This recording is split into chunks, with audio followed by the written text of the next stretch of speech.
प्यारे बच्चों, कल की क्लास में मैंने टेंशन फोर्स स्टार्ट किया था कि किसी भी रॉड या कोई भी स्ट्रिंग जब टाइट पोजीशन में है तो उसमें हर पॉइंट पे कुछ न कुछ टेंशन जनरेट होती है।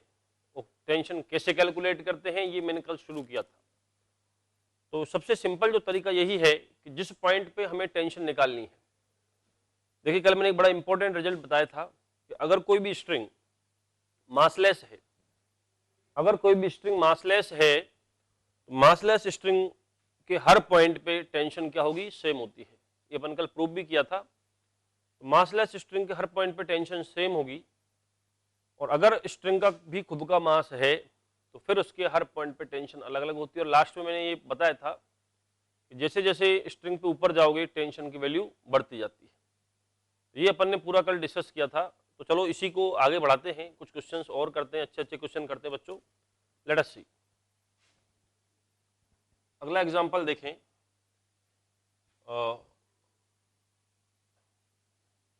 एक लिफ्ट है, ये लिफ्ट के अंदर ये स्ट्रिंग है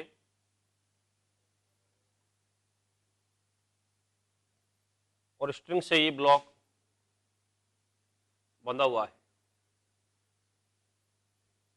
ब्लॉक का जो मास है वो 5 kg है और स्ट्रिंग का जो मास है वो 2 kg है। ब्लॉक का मास 5 kg, स्ट्रिंग का मास 2 kg है और स्ट्रिंग के कुछ पॉइंट्स पे हमें टेंशन कैलकुलेट करनी है।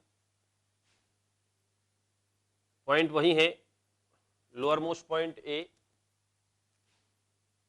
एक मिड पॉइंट बी और एक जहां ये सस्पेंडेड है वो पॉइंट है सी। दिख रहा है सबको? बनाओ डायग्राम कॉपी में। 5 kg का मास है, 2 kg की एक यूनिफॉर्मली मास डिस्ट्रीब्यूटेड स्ट्रिंग है। यूनिफॉर्मली मास डिस्ट्रीब्यूटेड स्ट्रिंग है ये और लिफ्ट ऊपर की तरफ एक्सेलरेट हो रही है। इसका जो एक्सेलरेशन है वो 2 मीटर पर सेकेंड स्क्वायर। लिफ्ट ऊपर की तरफ एक्सेलरेट हो रही है 2 मीटर पर सेकेंड स्क्वायर से। अब हमें तीनों पॉइंटों पे टी एट ए, टी एट बी और टी एट सी, ये तीनों कैलकुलेट करने हैं। पॉइंट ए, पॉइंट बी और पॉइंट सी, यहाँ पे टेंशन कैलकुलेट करनी है। तो टेंशन शुरू करें, सबसे पहले ए पे बात करते हैं। तो मैंने कहा चाहे लिफ्ट एक्सीलरेट कुछ भी है, करना क्या है? करना ये है कि जिस जगह टेंशन कैलकुलेट करनी है उस जगह इसका एफबीडी बनाए अपन और फिर उस पर अगर रेस्ट पे है तो फोर्स बैलेंस कर दो और अगर एक्सीलरेट हो रहा है तो F equal to M a लगाएंगे अपन। तो ये सबसे पहले यहाँ से स्ट्रिंग को कट करता हूं तो मेरे पास केवल ये 5 kg का एक ब्लॉक रहेगा। इस 5 kg के ब्लॉक पे अपन फोर्स लगाएं तो ऊपर टेंशन होगी इस पे टी ए, ये टेंशन है, और नीचे जो फोर्स है दैट इज 50 mg। ऊपर टेंशन टी ए, नीचे mg। और अब ये ब्लॉक ऊपर एक्सीलरेट हो रहा है, लिफ्ट स्ट्रिंग ब्लॉक सब साथ साथ जा रहे हैं ऊपर। कितने एक्सीलरेशन से? 2 मीटर पर सेकंड स्क्वायर से। तो जब ये ऊपर की तरफ एक्सीलरेट होगा तो यहां हम इस पे F equal to M A लगाते हैं। तो T A minus 50 equal to force equal to mass into acceleration है 2। तो यहां से हमारे पास आएगा T A equal to 60 newton. ध्यान देना, ए पे टेंशन आ गई बच्चों, ए पर जो टेंशन है वो 60 न्यूटन है। अब हम बी पे कैलकुलेट करते हैं। ध्यान से देखना, यहां गलती होने के चांस रहते हैं। कैसे कि इसको अपन कट करें, ठीक है, सिस्टम ले लें। सिस्टम में कौन होगा बताओ? बी पे से कट कर दो स्ट्रिंग को। बी पे से कट करोगे तो यू हैव ये 5 kg का ब्लॉक है और आधी स्ट्रिंग, ठीक है, आधी स्ट्रिंग हमारे सिस्टम में आ जाएगी। देखो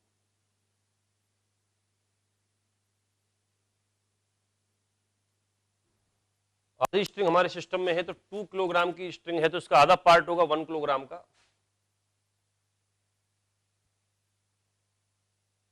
1 किलोग्राम का इसका पार्ट है। अब इस पे अपन F equal to M A लगाते हैं। तो नीचे जो होगा, कौन कौन से फोर्स है देखो एक बार, इसमें कौन कौन से फोर्स है। एक तो इसका mg होगा कितना 50 न्यूटन, ये ब्लॉक का mg है बच्चों, है ना। और आधी स्ट्रिंग का भी mg है, क्योंकि आधी स्ट्रिंग 1 किलोग्राम की है, तो इस स्ट्रिंग पे भी mg लगेगा डाउनवर्ड्स।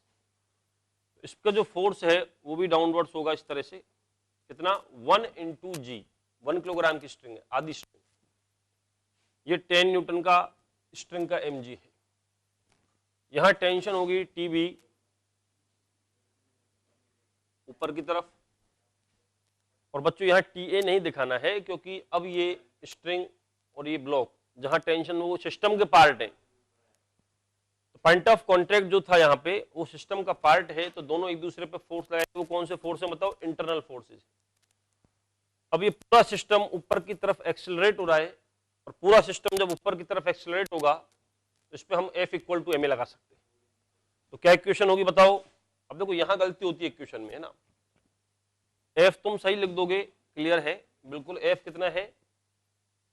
TA माइनस 60, ध्यान से देखना, TA माइनस 60, ये तो हो गया force equal to mass into acceleration.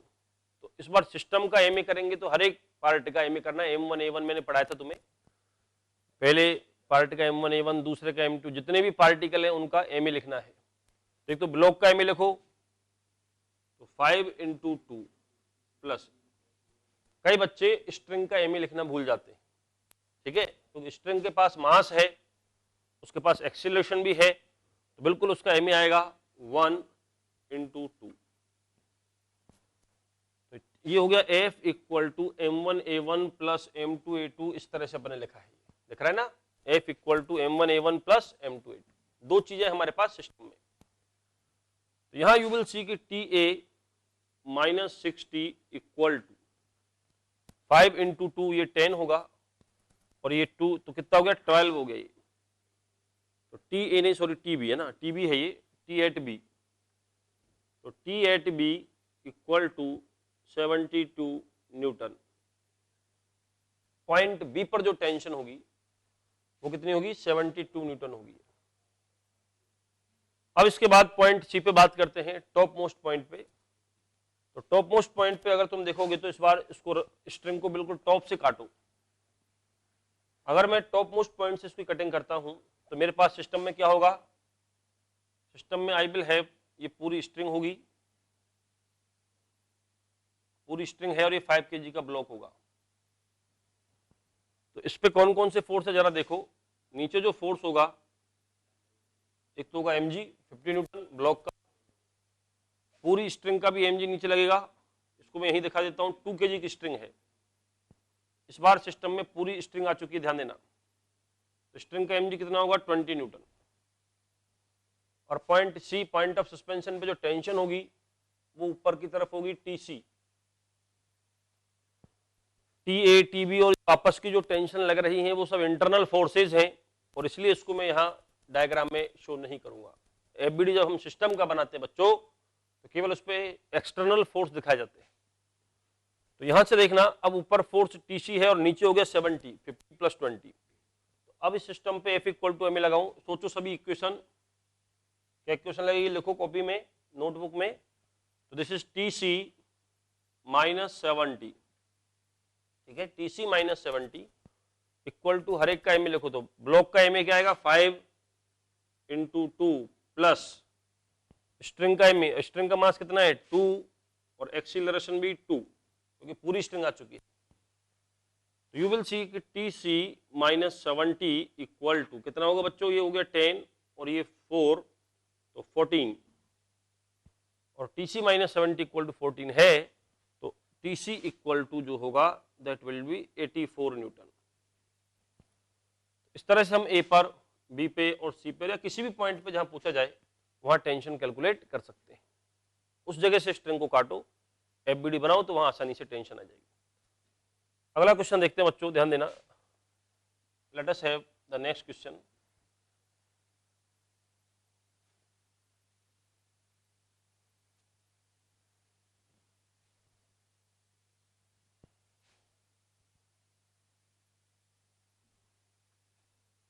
एक स्मूथ सरफेस है ये,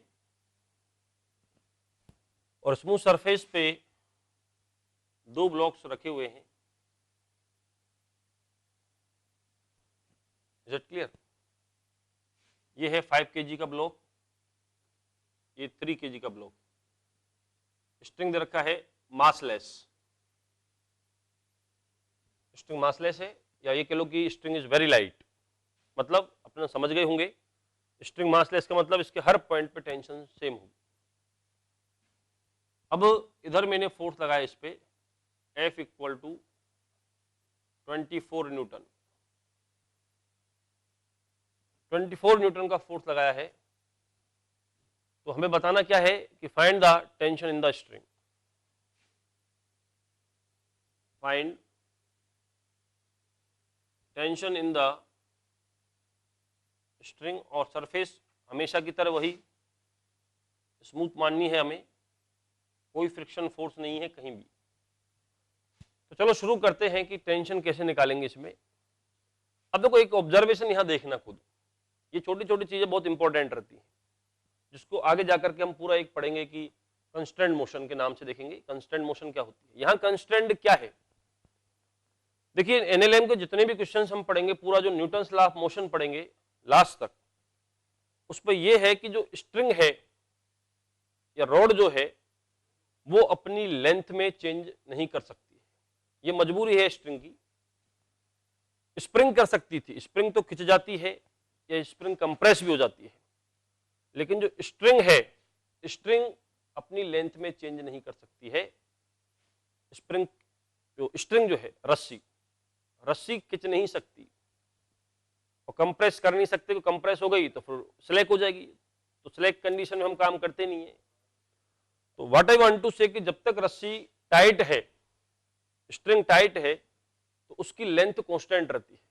स्प्रिंग खिंच सकती है, रस्सी नहीं खिंच सकती, ये इसकी मजबूरी। अब तुम सोच रहे होगे कि यार ठीक है, लेकिन इसका क्या यूज है? बिल्कुल यूज है। तुम सोचो अगर ये ब्लॉक अपनी जगह से एक्स से डिस्प्लेस होता है, सोचना अगर आगे वाला ब्लॉक अपनी जगह से एक्स से डिस्प्लेस हुआ तो इसको भी एक्स से डिस्प्लेस होना पड़ेगा, और ये अगर एक्स डिस्प्लेस है तो इसको भी एक्स। तुम सोच सकते हो उस बात को, ये स्ट्रिंग की वजह से हुआ है, इस रस्सी की वजह से हुआ है। तुम सोचो क्या ऐसा हो सकता है, सोचना ये तो x आगे निकल गया और ये केवल x/2 चला है, बताओ कभी नहीं हो सकता। ऐसा कैसे हो जाएगा? वो तो मान लो 5 सेंटीमीटर चला गया, ये 2 सेंटीमीटर चला है, इसका मतलब तो स्ट्रिंग खिंच गई। जो भी डिफरेंस है उसका मतलब वो डिफरेंस के बराबर क्या हुआ? स्ट्रिंग खिंच गई ना। लेकिन ऐसा होता नहीं है, और ना ही ऐसा हुआ कि ये 5 सेंटीमीटर चला गया और वो 10 आगे आ गया तो स्ट्रिंग स्लैक हो गई, वो भी हम नहीं मानते। तो यहां ये मजबूरी हो गई एक तरह से कि अगर इसका डिस्प्लेसमेंट x है तो डेफिनेटली इसका डिस्प्लेसमेंट भी x होना पड़ेगा। यानी अगर इसकी वेलोसिटी dx/dt लिखते हो, क्योंकि इसका डिस्प्लेसमेंट x है तो इसकी वेलोसिटी dx/dt होगी। किसी इंस्टेंट पे, किसी भी इंस्टेंट पे इसकी वेलोसिटी जितनी है dx/dt, उतनी ही वेलोसिटी इसकी dx/dt भी होगी। और जो रिलेशन डिस्प्लेसमेंट में आ गया वही रिलेशन वेलोसिटी में होगा, वही रिलेशन एक्सीलरेशन में होगा। क्योंकि dv/dt अगर इसका एक्सीलरेशन कहते हो तो इसका एक्सीलरेशन भी क्या होगा? dv/dt होगा। आई बात समझ में? तो ध्यान दें, मान लो ये एक्सीलरेशन a से जा रहा है, तो अब ये इसकी मजबूरी है कि इसको a से जाना पड़ेगा। नहीं तो अपन ये ऑब्जर्वेशन नहीं देखते तो कोई बच्चे सोच भी सकते थे कि यार एक का a1 मान लें, एक का a2 मान लें, तो फिर a1 a2 में रिलेशन कहां से लाओगे? तो यहां से आएगा। थोड़ा सोचा करो इसमें, है ना। अगर ये स्प्रिंग होती बच्चों, अगर यहां में स्प्रिंग लगा देता तो अब मेरे को a1 a2 एज्यूम करना पड़ता। फिर कैसे करते क्वेश्चन वो आगे आएगा, स्प्रिंग फोर्स अलग से पढ़ाऊंगा पूरा, लेकिन फिर मैं सेम नहीं मान सकता, क्योंकि अब ये कोई मजबूरी नहीं है कि जितना ये डिस्प्लेस होगा उतना ही इसको होना पड़ेगा। अब मजबूरी नहीं है, क्योंकि स्प्रिंग खिंच सकती है, स्प्रिंग कंप्रेस हो सकती है, लेकिन हमारे पास क्वेश्चन में ये स्ट्रिंग थी बच्चों, स्ट्रिंग थी ये। इसलिए मैं कह रहा हूं कि अगर इसका एक्सीलरेशन a है तो डेफिनेटली इसका जो एक्सीलरेशन होगा वो भी a होगा। आया समझ में? तो सबसे पहले हम एक काम करें कि इस सिस्टम पे हॉरिजॉन्टल डायरेक्शन में, वर्टिकल में तो mg फ्लोर का नॉर्मली लग रहे होंगे, बैलेंस भी हो रहे होंगे, क्योंकि सिस्टम वर्टिकल डायरेक्शन में मूव नहीं कर रहा है। तो इस सिस्टम पर हॉरिजॉन्टल डायरेक्शन में F external along the X axis, system पे पढ़ाया था ना, F external along the X axis equal to m1a1 plus m2a2, ये फॉर्मूला अप्लाई करता हूं, इससे मेरे पास एक्सेलरेशन आ जाएगा, और एक्सेलरेशन आ जाएगा तो टेंशन भी आ जाएगी। देखना तो एफ एक्सटर्नल जो है वो क्लियर कट 24 न्यूटन है एक्सटर्नल फोर्स, आपस में ये टेंशन वेंशन सब इंटरनल फोर्सेज है, इक्वल टू m1a1 तो 5 into A plus 3 into A, 24 equal to 5 into A plus 3 into A, तो यहां से आगे 24 इक्वल टू 8 इंटू ए, और यहां से बच्चों ए आएगा 24 डिवाइडेड बाई 8 यानी कि 3 मीटर पर सेकेंड स्क्वायर। दोनों ब्लॉक 3 मीटर पर सेकेंड स्क्वायर से मूव करेंगे, ये इनकी मजबूरी है। और अब टेंशन कैसे निकालेंगे, तो सिस्टम से तो टेंशन नहीं आएगी, सिस्टम पे एफबीडी में टेंशन पिक्चर में आएगा ही नहीं। अगर तुम्हें टेंशन देखनी है तो अकेले ब्लॉक का एफबीडी बनाओ, तो जैसे मैं 5 kg का एफबीडी बना लेता हूं, ध्यान देना, अगर हम 5 किलोग्राम का एफबीडी बनाएं, इधर यू हैव फोर्स 24 न्यूटन, यहां से स्ट्रिंग को काट दो, समझ रहे हो, तो तुम्हें पता है कि इस पे टेंशन जरूर ऐसे टी लग रही होगी, जरूर लग, क्योंकि तभी तो आगे बढ़ रहा है। ये 3 kg आगे कैसे बढ़ रहा है, सोचो, खुद से पूछो कि 3 किलोग्राम एक्सिलरेट क्यों रहा आगे, 24 न्यूटन तो इस पे नहीं लगाया अपन ने, 24 तो 5 kg पे लगाया, 3 kg को चलाने के लिए कौन रिस्पॉन्सिबल है, तो डेफिनेटली इस 3 किलोग्राम पे टेंशन आगे लगेगी, तो अब पता लग गया इस पे पीछे लग रही होगी, पता लग गया ना। कई बार कंफ्यूजन है, इधर से समझ में नहीं आ रहा तो दूसरे सिस्टम को देख लो वो किधर चल रहा है, तो ये टेंशन टी इस पे पीछे होगी, और तुम्हें पता है ये पूरा ब्लॉक आगे की तरफ मूव कर रहा है, ब्लॉक आगे जा रहा है, तो अब इस पे मैं F equal to M a लगाऊं, एक्सेलरेशन मैंने इसीलिए निकाला था, so that I calculate the acceleration, I will use that, तो what you have 24 minus t, ये तो हो गया F, 24 minus t, F equal to M a, m हो गया 5 इंटू ए हो गया कितना तुम्हारा 3, तो कितना आ गया T इक्वल टू 24 माइनस 15 यानी कि 9 न्यूटन। ये टेंशन हम 3 kg वाले ब्लॉक से भी निकाल सकते थे, याद है तुम्हें, पीछे वाले ब्लॉक का यूज करते हुए भी निकाल सकते हो, वहां बल्कि आसान है, उस पर टेंशन वही की वही आगे लग रही है, देखो इससे भी तुम क्रॉस चेक कर सकते हो अपना आंसर, इस पर टेंशन टी आगे लग रही है, तो इस पे अकेले पे F equal to M a लगाओ, तो F केवल टेंशन हो गया, फोर्स केवल कौन सा लग रहा है, टेंशन, इक्वल टू इसका मास 3 इंटू एक्सेलरेशन भी 3, दिख रहा है, वही 9 आंसर आएगा, कैसे भी निकाल सकते हो, ठीक है बच्चों। तो इस तरह से दोनों ब्लॉक 3 मीटर पर सेकेंड स्क्वायर से चलेंगे, और स्ट्रिंग में जो टेंशन होगी that will be 9 Newton. Okay, अगला क्वेश्चन देखते हैं, करो उसको नोट सभी, है ना, कॉपी में बच्चों नोटबुक में एक एक क्वेश्चन नोट करना है ना, और बढ़िया बढ़िया हैंड राइटिंग में बिल्कुल अच्छे अच्छे डायग्राम बना के, तो अपने को पढ़ने का मन करता है। ओके, चलो इसके बाद अगला क्वेश्चन देखते हैं।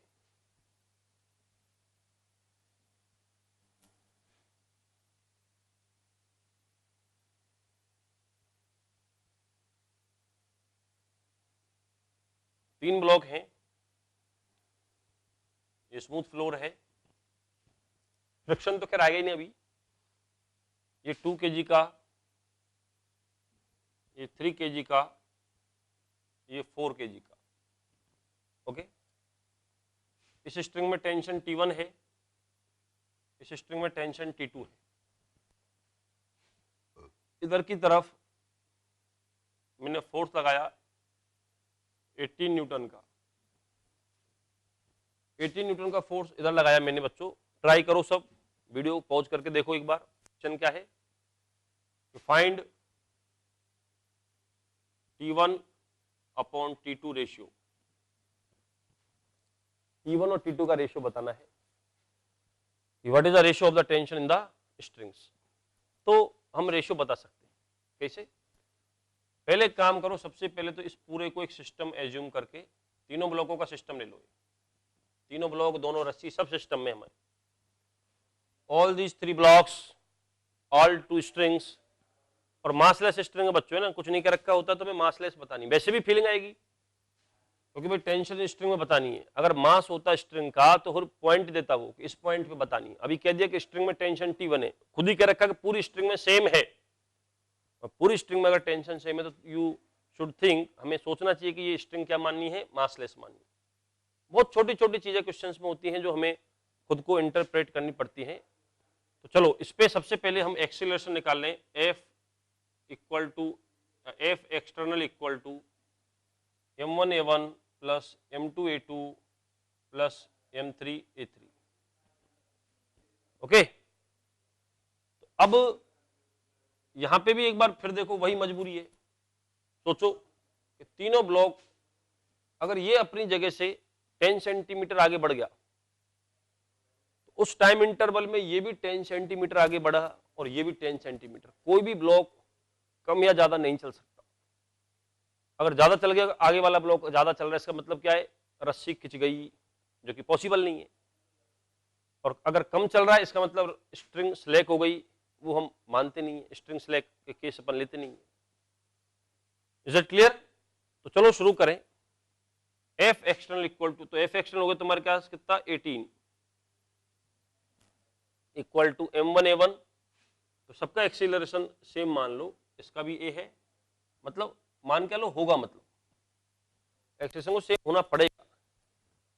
18 equal to 2a plus 3a plus 4a। देखो बच्चों, तो 18 इक्वल टू हो गया हमारे पास 9a, तो a आ गया 2 मीटर पर सेकंड स्क्वायर। एक्सीलरेशन कितना आ गया, 2 मीटर पर सेकंड स्क्वायर। अब अगर एक्सीलरेशन 2 मीटर पर सेकंड स्क्वायर है तो मैं टेंशन निकालना शुरू करता हूं। सबसे पहले T1 निकालते हैं। पहली स्ट्रिंग में एक्सीलरेशन आ चुका है बच्चों, ठीक है, एक्सीलरेशन आ चुका है, लिख लेता हूं। चलो एक्सीलरेशन कितना आया, 2 मीटर पर सेकंड स्क्वायर। अब यहां से स्ट्रिंग को काट दो, तुम्हें पता है इस पे पीछे लगेगा क्योंकि ये पूरा आगे आ रहा है। देखो ये आगे कैसे आ रहा है, यहां टेंशन ऐसे होगी। इस सिस्टम पे बात कर रहा हूं मैं, दिख रहा है सबको, मैंने जो ये सर्कल किया है इस सिस्टम पे बात कर रहा हूं, यानी 2 kg के ब्लॉक पर मैं F इक्वल टू ma लगाऊंगा ताकि मैं T1 निकाल सकूं।